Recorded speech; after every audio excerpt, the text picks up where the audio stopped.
Hello, creative people, and welcome to New Creative You, blog and podcast about how to develop better thinking and creative skills. My name is Pedja, and I'm going to be a host during the Deciphering Creativity podcast series aimed at debunking the myth about creativity and finding ways to better and more creative thinking. In this podcast series, I will try to explain the process of creative thinking, prove to you that you are creative in case you are having some doubts about it. I will also talk about creative thinking techniques and skills and habits that you should develop if you want to become a better creative thinker.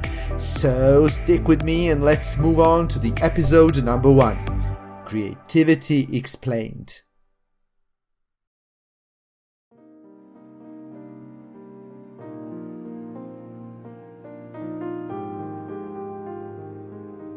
Before we move on to the first episode, let me briefly introduce myself. My name is Pedja. I am an advertising professional. I've been in business for more than 17 years.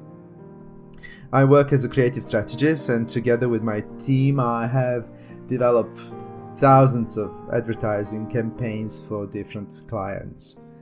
I work with writers, designers, film directors, actors, musicians, singers, different kinds of artists, but also with business people, some of whom are amazingly creative in managing their business and in leading their people.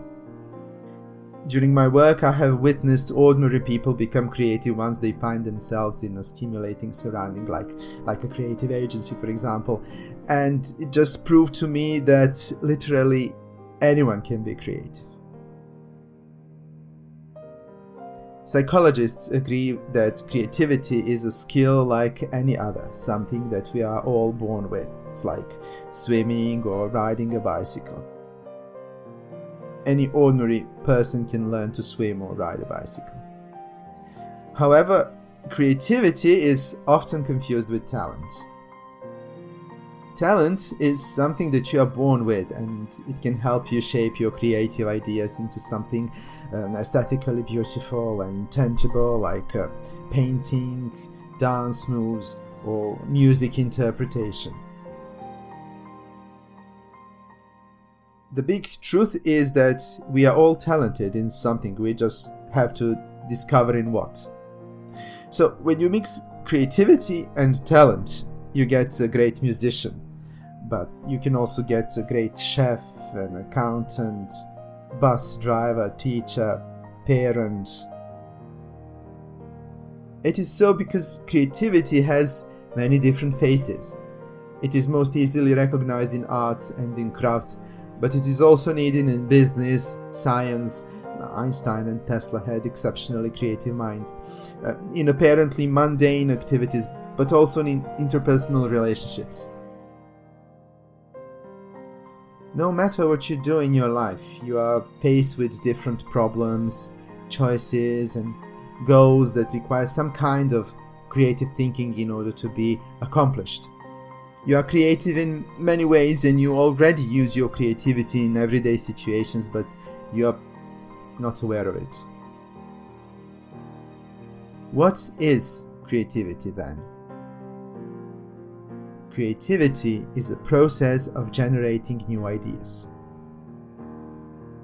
Although ideas happen in a fraction of a second, they are in fact a product of your previous experiences and knowledge, and they are a result of complex processes that take place in your brain. What is idea? Idea is a new combination of already existing elements. Steve Jobs once said, "Creativity is just connecting things." And indeed it is, because if you think that you are able to think of a completely new idea or a product, well, you are not. Whatever you come up with, if you analyze it, you will realize that it's just something that already existed, you just defined it in another way. Take, for example, internet. Internet is an invention that revolutionized our lives. But in fact, it's just an improved way of transmitting and storing information. First we had storytelling, then we had written language, then printing machine, radio, telegraph, TV, And today we have internet. So who knows what's next? No, maybe telepathy and tuning into collective consciousness or unconsciousness. Who knows? We cannot predict today. Maybe in 5 or 10 years we will be able maybe to test something like that and enjoy something like that. And for example, smartphone, the device that you're probably listening this podcast on right now, it's actually TV plus telephone plus radio plus filming camera, different gadgets packed together into one product. Creative people have tons of new ideas, but how do we know if idea is any good? For an idea to be successful, it needs to have value. In everyday world, it means that it solves some kind of a problem. It offers improvements or alternatives. In other words, it can be exploited. In the arts world, it needs to have emotional value to move us, to excite us, to make us think about something that the author was trying to tell us.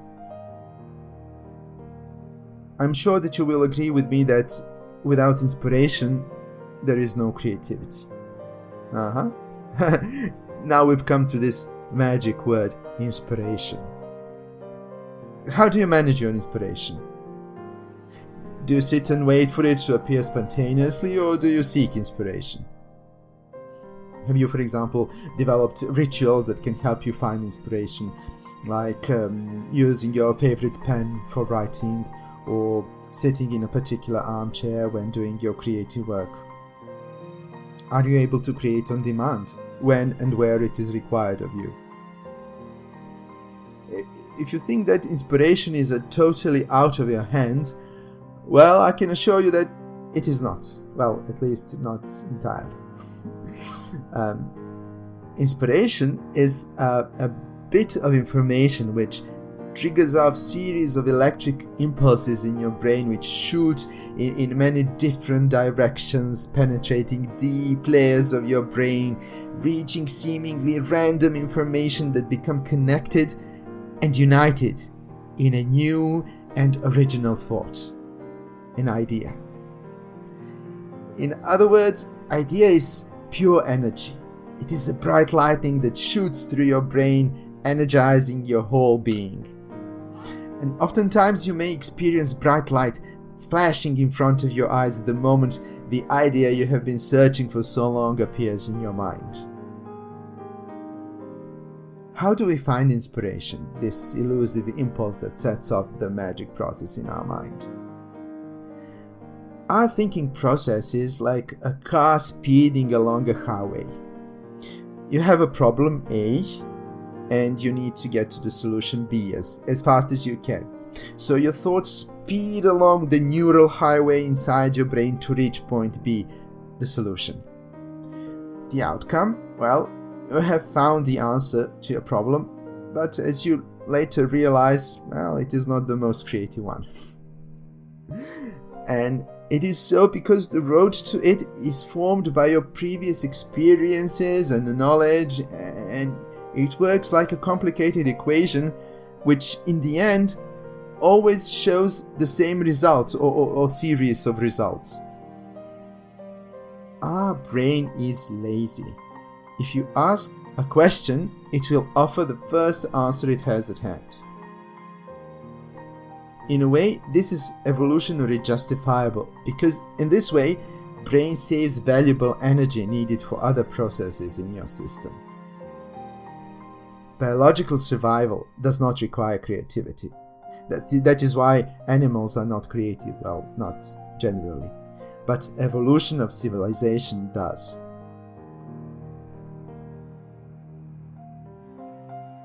Think for a moment if you could divert from this highway and take a side road to the point B. Just how many interesting hills and valleys and villages and mountain peaks you would be able to see while rolling down the road to the point B. How many new ideas you would be able to collect and present once you reach your destination. Inspiration is the road sign that says turn right to a side road away from your usual thinking paths and onto the road of new ideas.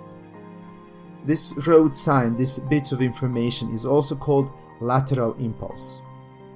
This expression was introduced by Professor Edward de Bono in his book Lateral Thinking, published in 1970. It's called lateral because it comes from the side. How do we find this lateral impulse? There are two ways. You can either wait for it to appear spontaneously, or you can search for it by using some of the creative thinking techniques. Whatever you decide to do, first you have to feed your brain with information about the problem you're trying to solve. Read, talk with people, search the internet, act like a detective who is trying to solve a murder mystery. Then pause and wait and do nothing. Do not even think about the problem for some time. It is very likely that in the following days, just something will happen that will serve as a lateral impulse, and it will trigger off this explosion of creativity in your brain.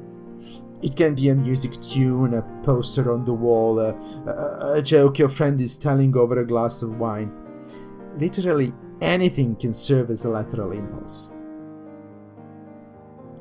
You can also try some of the creative thinking techniques which use different prompts and associations as lateral impulses. Some of them require you to think of an atypical situation, which then calls for atypical thinking. Some techniques use pictures as creative prompts, or you will be required to draw doodles. The idea behind this is to use multiple senses which engage different parts of brain. Some techniques are meditative and can open access to unconscious mind, which is a creative treasure trove. These techniques are fun to use and easy to master, and they will do one important thing to your brain. They will train your brain to use associations to connect different information into novel combinations, new ideas. After some time of regular practice, this associative thinking will become natural to you, and you will not need creative thinking techniques because you will be able to create ideas spontaneously and effortlessly whenever you need them. To help you with your creative thinking, I have prepared a PDF file which contains some quick and easy exercises which can help you analyze your problem in creative ways and generate heaps of new ideas. I have put a download link in the description of this episode, so click and download it for free. That's my gift to you.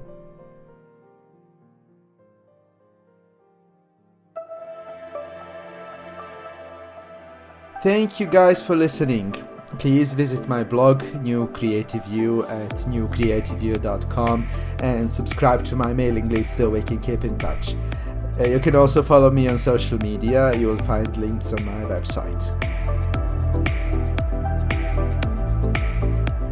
In the next episode of Deciphering Creativity, I will talk about the most common reasons that are preventing you from being creative, and I will do my best to prove to you that in fact you are very creative.